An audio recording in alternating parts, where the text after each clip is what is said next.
সবাই অচেতন। রাজগঞ্জের বেলাকোবায় দুঃসাহসিক চুরির ঘটনায় চাঞ্চল্য ছড়ালো এলাকায়।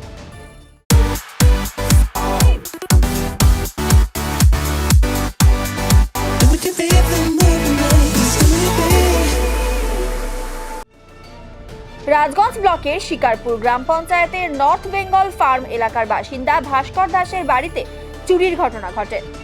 কয়েক লক্ষ টাকা নগদ ও কিছু সোনার অলংকার চুরি গিয়েছে বলে পরিবারের দাবি। পরিবার সূত্রে খবর, বাড়ির সদস্যদের তন্দ্রাচ্ছন্ন করে চুরির ঘটনা ঘটে। শুক্রবার গভীর রাতে এই ঘটনা ঘটেছে। অনুমান দুপুরের খাবারের সাথে কিছু মেশানো হয়েছিল। খাবার পর থেকে অসুস্থ ও তন্দ্রাচ্ছন্ন বোধ করে পরিবারের সদস্যরা। 5.5 লক্ষ নগদ টাকা ও বেশ কিছু সোনার গয়না খোয়া গিয়েছে। শনিবার সকালে ঘুম ভাঙার পর চুরির ঘটনা নজরে আসে পরিবারের সদস্যদের। ঘটনা জানাজানি হতেই চাঞ্চল্য ছড়ায়। পরে খবর পেয়ে ঘটনাস্থলে পৌঁছয় পুলিশ। গোটা ঘটনার তদন্তে নেমেছে বেলাকোবা ফাঁড়ির পুলিশ। রাত্রে তো আমরা কিছুই বলতে পারবো না, সন্ধ্যা থেকেই মোটামুটি আমরা একরকম অজ্ঞান বললেই চলে। বিকাল থেকেই আমাদের সবারই কম বেশি ঘুম ঘুম ভাব।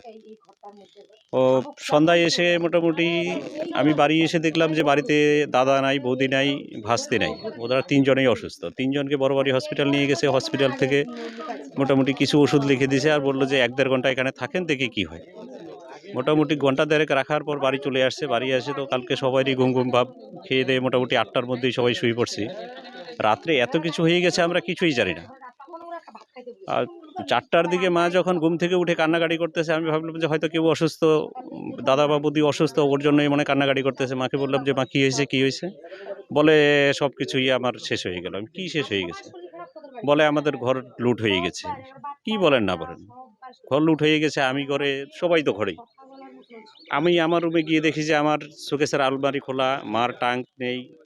উঠে ওখান থেকে ভাইস্তার ঘরে আসছি। ভাইস্তার ঘরে এসে দেখি যে ভাইস্তার ঘরের লক বাইরে থেকে দেওয়া। ভাইস্তার শোকেস খুলে প্রায় 1 লাখ টাকার কাছাকাছি ছিল, সোনাদানা ছিল, ওগুলো নিয়ে গেছে। মার কাছে সোনাদানা ছিল ভাগ্নির রাখা, একটা চেইন আর একটা কানের, এবং মার ওখানে প্রায় 1,02,000 টাকার মতো ছিল। আমি যদিও রানিং একটা সিজনালি ব্যবসা করি, আমার কাছে ছিল প্রায় 1,50,000 টাকার মতো।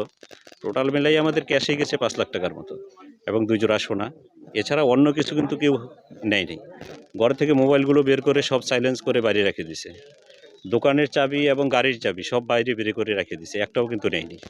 গাড়ির চাবি বলে বা আপনার অন্য কিছুই, সব কিছু রেখে দিছে।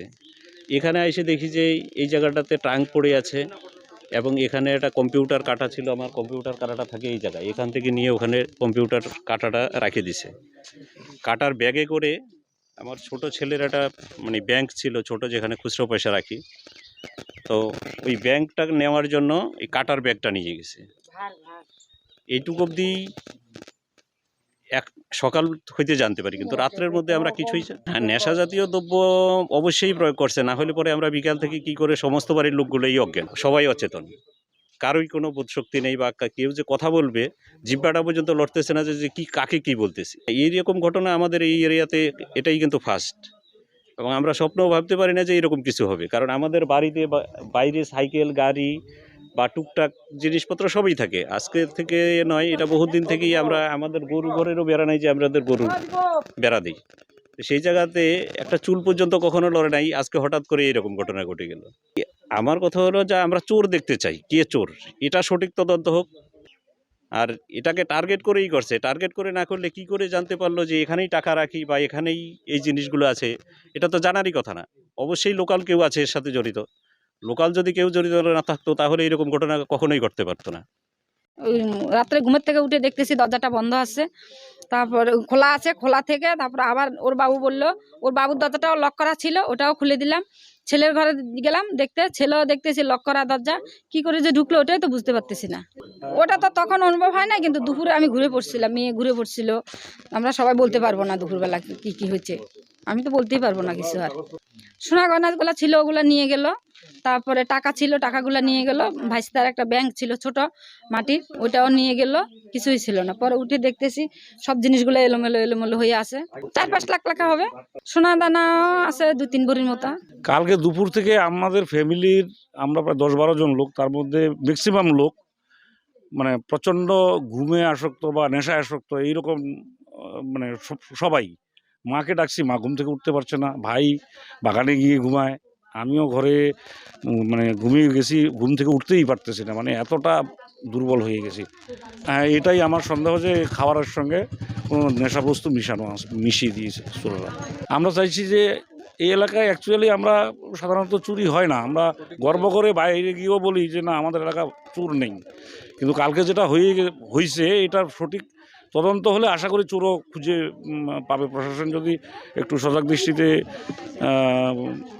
একটু সচেতনভাবে এটাকে ইনকোয়ারি করে তাহলে অবশ্যই চোর পাওয়া যাবে, চোর খুঁজে পাওয়া যাবে।